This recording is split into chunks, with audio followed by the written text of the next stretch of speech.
Welcome to Steambyte Episode 2, the series where I review what I've been playing on Steam lately, because I go through games like a frat boy with shots. I've got a nice bundle of indie games for you today that I think you all might like. We've got Atomicrops, a Harvest Moon roguelike, Ghostrunner, a precision parkour runner, and Final Upgrade, an early access preview of a Space Empire industrial game. I'm not sure how to describe it. It's all a definite and weird bunch, but then again, so am I. A weird bunch of coconuts or something. I don't know. Moving on. Here's the timestamps for the games. Click on whatever you want to jump to if you just want to see one specific game.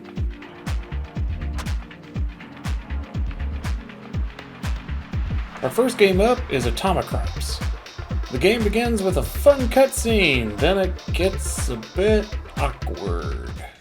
Whoa, spooky hatch? Oh, you gotta come down here. It's like an old bunker. I ain't getting down no hatch. Oh, come on. What could be safer than a bomb shelter? Safe from what? Nothing bad has ever happened around here.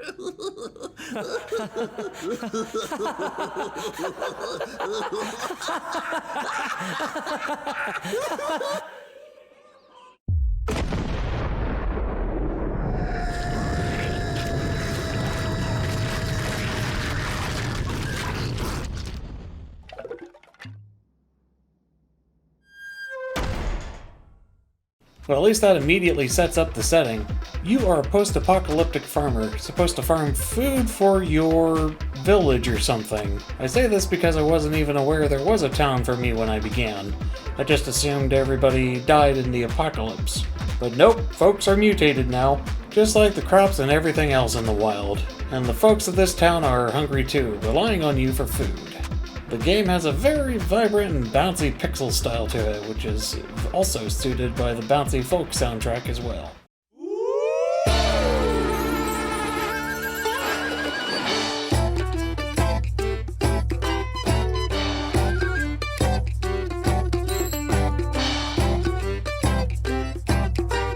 But how's the gameplay? Honestly, it's a lot of fun. You start with a bucket of seeds to sell, then you can go and explore the wastes for enemies to kill that may drop seeds or fertilizer to improve or grow more crops. There's also encampments which drop a special item if you kill all the enemies of it, rewarding you with power-ups to help out in your conquest. And an example of these power-ups are like pickaxes to expand your farm with, bridge parts to go to different lands during the day, farm animals which can help you on the farm, scrolls, which cast abilities to either attack your enemies or help you with your farm, and tractors, which act like an Overwatch-style ultimate. You can't use them immediately, but they will build up energy over time. All these power-ups make the game really unique, and it makes me curious what I'll find in the next and future playthrough. You unfortunately only have 2 minutes to go farm and explore before you have to return to your farm at night to defend it, because at night, your crops will get raided by enemies and you'll have to protect them from getting eaten. So now's the perfect time to put all that stuff you gathered during the day to use. Though personally, I recommend saving them. You'll notice there's a calendar for the season in the game. There's 3 days per season, but at the end of the season, there will be a boss. So you'll need to consider saving your items for these bosses so they don't totally obliterate you. Speaking of getting obliterated, the game feels a bit like a bullet hell when things get intense. And taking a hit is serious, as health is very difficult to recover. The only way to get one of your heartbeats back, get it? Because it's a heart and a beat. A heartbeat. Anyway, the only way to get one of your heartbeats back is to grow a heart, which is pretty rare. They can be found in the town for a price, dropped from bosses, or out in the world if you're lucky. You then sell them, grow them like your other crops, and then you only get 1 heart back. So avoid taking damage, it's pretty important. This is a roguelike game, so death is inevitable, as you slowly accumulate more and more power as you go on. As you harvest more crops, you get cashews, which act as a primary currency in the game. And at the end of each day, you go to town so you can spend your nuts. The town usually has seeds to buy and some upgrades for your adventures. They also have weapons for sale, which one big complaint I have is that the weapons break after 1 day of use unless upgraded. So that feels a bit of a letdown in terms of power ramping for roguelikes. But after completing a season, you'll have a nice big festival where they tally up everything you harvested for the season. Then based on how well you did, they'll give you items as a reward. Overall, it's a good game. I really enjoy this concept, but I can't dig deeper into it because I am really burnt out on roguelikes. But it still is a very good premise and keeps rewarding you as you go on. Even as you die, you can still unlock new characters and perks to use for your next playthrough. Each playthrough can be pretty quick, but I also see them going for a long time if you get really good at it. Overall, I recommend it, but that's enough time on the farm for now. Our next game is Ghostrunner, a cyberpunk parkour precision platformer, or runner, I'm not sure what to call it. This game has an awesome concept. You are Ghostrunner, a style of cybernetic assassin / defender of sorts, trying to help advance or restore humanity. But stuff kinda happened and you died and had to be rebuilt. During your rebuilding, everything kinda went down the gutter. Your crew got mostly killed off and you have an AI person helping you to extract revenge now. Parkour platforming is quite fluid as you jump between wall ride to wall ride, doing slides down ramps for momentum and bouncing everywhere like a ninja. There's also some combat which narrows down to pretty much don't get shot. You can only take one hit before dying. Thankfully, you have a time slow to dodge bullets with, then go in for the kill. Most enemies are one-hit kills, and sometimes you have to do parkour tricks to find and disable a generator so you can hit them. They also have a system where you can upgrade yourself with perks and the like, so this can help make it easier for you based on what you want. Though I'm not gonna lie, I didn't quite get far in this game. It's got some punishing gameplay that's very trial and error to the max, and I don't have the time to master all that. When I say trial and error, I mean you have to be precise for everything, because one jumping mistake or hit will send you back to the checkpoint. Thankfully, checkpoints are loaded very quickly, or else I would throw this game in the trash right away.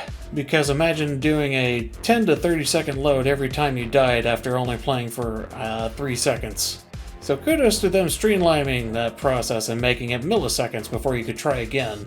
The awesome soundtrack also makes me pumped for trying again. The fast-paced beats suit the rhythm you should be playing the game at, as you bounce, dash, and slash all around.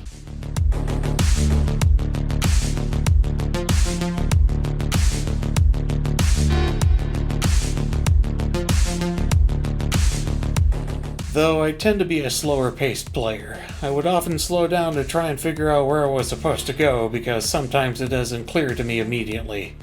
Also, wall riding feels a bit finicky sometimes, as I've had sudden momentum stops when jumping off, or my jumps simply not happening while on a wall. Regardless, I'm not going to say it's a bad game. It seems like a good one to me, but it's not my kind of game, you catch my drift.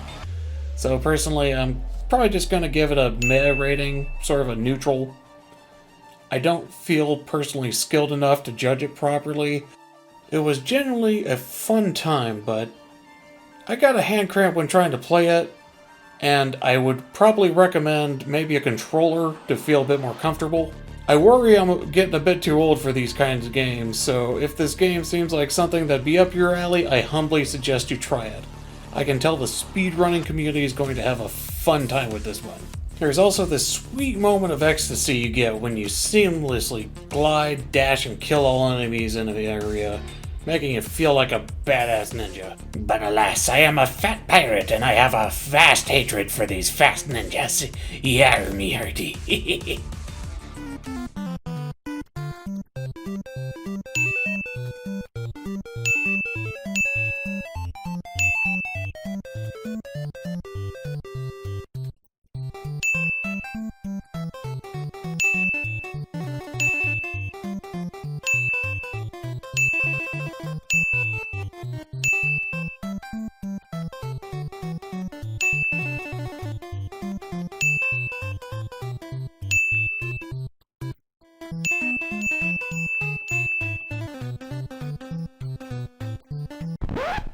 Anyway, our next game, we have my first impressions of Final Upgrade. This game just entered early access a while back, and it caught my eye, looking almost like an FTL game, but with a bigger focus on industry.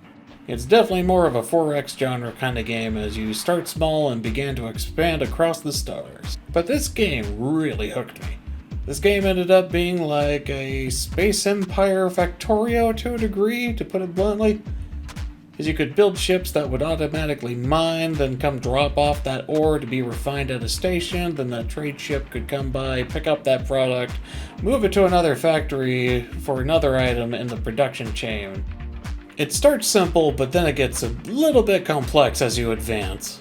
Eventually you figure out how to build a functioning factory station of your own that's not pre-made, and it turns out to be better than the pre-made blueprints that you can use. Thankfully they have a nice blueprint builder too, so you can easily figure out how to build properly. There's so much packed into this game already. There's combat, which I personally haven't quite figured out yet, and an impressive economy and trade route system that I think you'll quite enjoy. The game also has a research tree, so you can focus on what your space empire wants to do. I personally went into energy development, since your ships and stations will need that to run. You can also have energy carrier ships that run between power stations to normal stations and ships, just to keep everything running. Eventually I had a massive surplus of energy for my ships that I simply couldn't put to use. I eventually found out that you could sell your energy to Earth, the starting planet, and reach some energy credits for your purposes. Right now, it seems like the only use for energy credits are to buy assistance for ship or station building from Earth. That can be useful in many ways since ships and stations have many uses, but I often found myself producing credits more than I could build ships. So maybe there's expansion for these systems later down the line. One thing I do like about the game is the 2D spaceship building. Sure, this means all your ships will look a little bit derpy and like a sunfish, but that's okay. The gameplay systems work around this quite well and are easy enough to figure out. Overall, I can recommend you give this game a go, even as an early access title. It hooked me for a weekend, but I'm going to let it develop a bit more before coming back to it. Anyway, I think that'll wrap up my Steambyte for today. What do y'all think about those games? I'm personally hyped to see how Final Upgrade develops in the future. As per the usual banter, like if you liked, poke my face if you want to subscribe, and I'll see you in the next video. Thank you all so much for watching, and for your support. This is Mr. B signing out. Bye-bye.